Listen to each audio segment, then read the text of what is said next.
دیکھیے اللہ تعالیٰ نے اولاً عالم امر کو پیدا فرمایا، کن فیکون، اور اس عالم امر میں اللہ تعالیٰ نے فرشتے اور ارواح انسانیہ کی تخلیق کی۔ الارواح جنود مجندہ، لشکروں کی شکل میں تھی۔ آدم سے لے کر آخری انسان جو آئے گا دنیا میں قیامت سے پہلے، سب کی روحیں موجود تھیں، ہم سب موجود تھے۔ سمجھ رہے اس بات کو؟ تبھی اللہ نے عہد لیا تھا، الست بربکم قالوا بلا، کیا میں ہی تمہارا آقا اور رب نہیں ہوں؟ ہم سب نے عہد کیا تھا، یقین پروردگار تو ہی ہمارا رب ہے۔ ہمارے اس دور کے بہرحال معروف مفسروں میں سے مولانا اصلاحی صاحب، میں نے ان سے استفادہ بھی بہت کیا ہے، لیکن پھر اختلاف بھی میرا شدید ہوا۔ رجم کے معاملے میں انہوں نے جو رائے اختیار کی، اس کے بعد سے پھر میں نے اپنا تعلق ان سے منقطع کیا کہ وہ اہل جو منکرین حدیث کے موقف اختیار کر لیا انہوں نے یہاں لکھا ہوا ہے سورہ اعراف کی تفسیر میں، یہ عہد انسان کی تخلیق سے قبل عالم غیب میں لیا گیا۔ میں کہہ رہا میں نے کہا مولانا یہ جملہ تو مہمل ہے، کیوں؟ میں نے کہا جو پیدا ہی نہیں ہوا اس سے عہد کیسا؟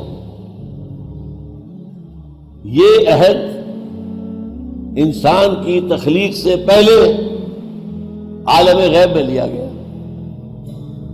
سوچنے لگے، میں نے کہا ورنہ یوں ہونا چاہیے، یہ عہد اجساد انسانیہ کی تخلیق سے قبل ارواح انسانیہ سے لیا گیا۔ کہہ رہے ہاں ٹھیک کہتے ہیں، اللہ کا شکر ہے کہ انہوں نے مانا۔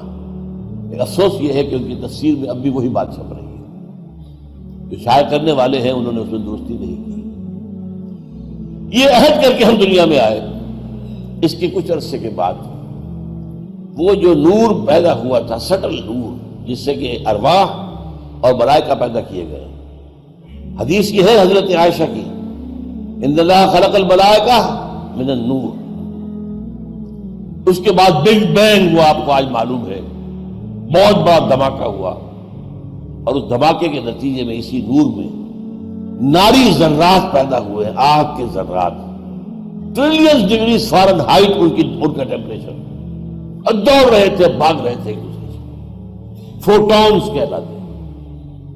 انہی فوٹونز سے پھر گیلیکسیز بنی ہیں، پھر یہ ستارے بنے ہیں، سیارے بنے ہیں۔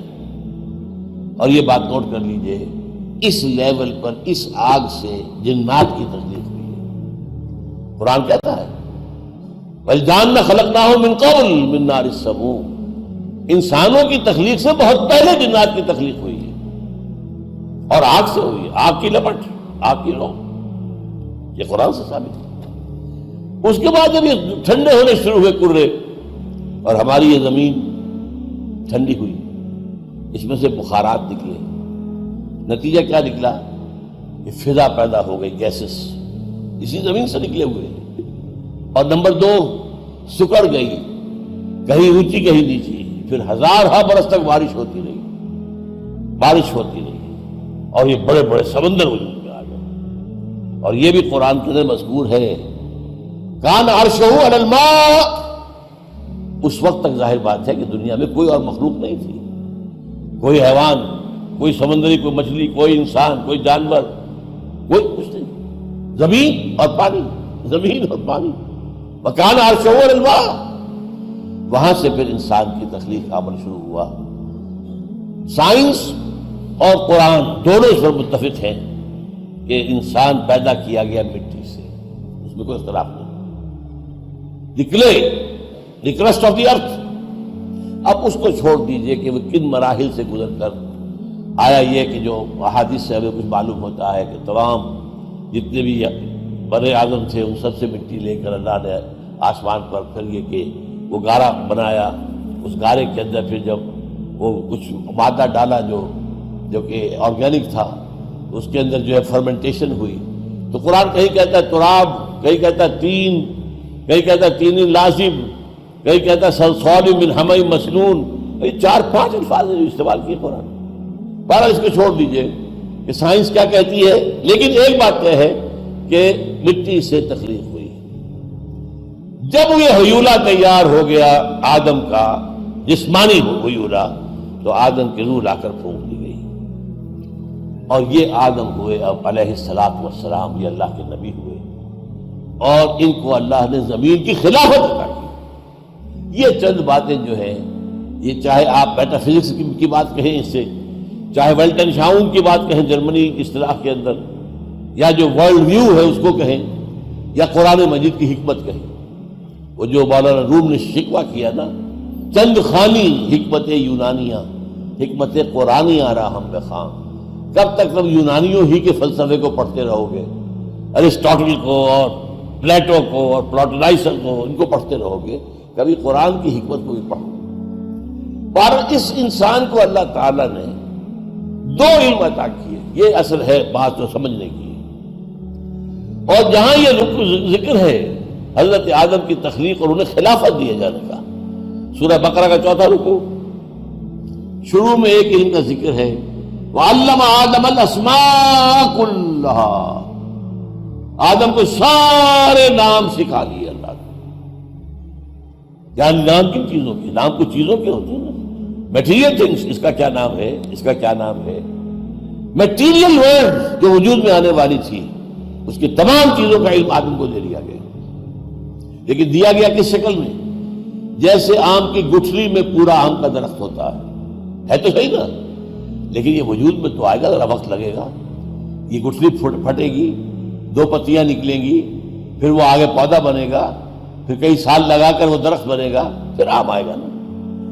ایک آدم میں امر ہے، وہاں وقت کوئی نہیں لگتا، نو ٹائم انوالوڈ، انما امرہ اذا اراد شیء فانما یقول له کن فیکون، نو ٹائم۔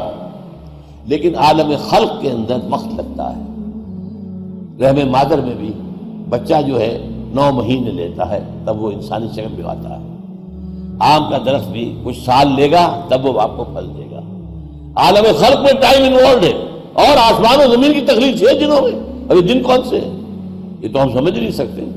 یہ دن یونیورسل ڈیز، ایک تو ہمارا دن ہے، سورج کا، ہماری زمین کا ایک چکر جو ایک دن ہو گیا، لیکن یہ کہ اس پورا ہمارا جو ایک سلسلہ ہے سولر، اس پورے سولر سسٹم کے دن کو کیا ہوگا، جبکہ یہ پورا سولر سسٹم ایک چکر مکمل کرے، اس کا ایک دن بنے گا۔ گلیکسی کا ایک دن کیا ہوگا، اس کا آپ اندازہ کر لیجیے۔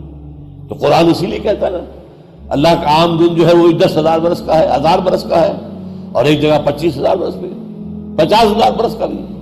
بہرحال اس میں جو تخلیق ہوئی، تو پھر آدم کو ایک آنکھ تو یہ دے دی گئی دنیا کا علم حاصل کرنے کے لیے، اور دوسری آنکھ دی گئی وحی سے استفادے کے لیے، وَإِمَّا يَأْتِيَنَّكُم مِّنِّي هُدًى فَمَن تَبِعَ هُدَايَ فَلَا خَوْفٌ عَلَيْهِمْ وَلَا هُمْ يَحْزَنُونَ۔ یہ دو اللہ تعالیٰ نے علم کے شعبے انسان کو ابتدا میں دیے، اور ان دونوں کے ساتھ انسان نے قدم بقدم آگے بڑھنا شروع کیا۔ ایک طرف نبی آ رہے ہیں، اللہ کی ہدایت چلی آ رہی ہے، ہدایت میں ارتقاء ہو رہا ہے، جیسے انسانی ذہن کا ارتقاء ہو رہا ہے۔ کبھی انسان بچپنے میں بھی تھا ذہنی اعتبار سے، کبھی آخر جوان ہونے میں وقت لگا ہے اس کے۔ اسی لیے ہدایت خدا بندی پہلے دن مکمل نہیں دے دی گئی، نہیں، قرآن میں لا کر اس کی تکمیل کی گئی۔ الیوم اکملت لکم دینکم واتممت علیکم نعمتی، نعمت ہدایت میں نے اس کا اتمام کر دیا تمہارے اوپر۔ اسی طریقے سے انسان کا تمدنی ارتقاء ہوا، کبھی غاروں میں رہتا تھا، پھر قبائلی نظام بنا، پھر شہروں میں رہنا شروع کیا، پھر بڑی مملکتیں اور امپائرز کا دور آ گیا۔ اب یہ جو نظام چل رہا تھا، انسان پر ظلم کرنے والا بن گیا۔ بادشاہوں کے گل چھرے ہیں، ان کے محل ہیں، ان کے عیش ہیں، اور اس کی عیش کی جو بنیاد ہے وہ کاشتکار ہے، خون پسینہ ایک کر کے جو پھل جو حاصل کر رہا ہے فصل، لیکن اس کے بچے کے لیے کھانے کو نہیں ہے، اس کے بچے کے لیے فاقے ہیں، عیش ان کے جاگیرداروں کی ہے، بادشاہوں کے ہیں۔ ان تمام کو دور کرنے کے لیے، ختم کرنے کے دین حق دیا گیا اور اس کی تکمیل کی گئی۔ الیوم اکملت لکم دینکم واتممت علیکم نعمتی ورضیت لکم الاسلام۔ ورفعنا لک ذکر ورفعنا لک ذکر، تیری خوشبو میری چادر تیرے تیور میرا زیور تیری خوشبو میری چادر تیرے تیور میرا زیور تیرا شیر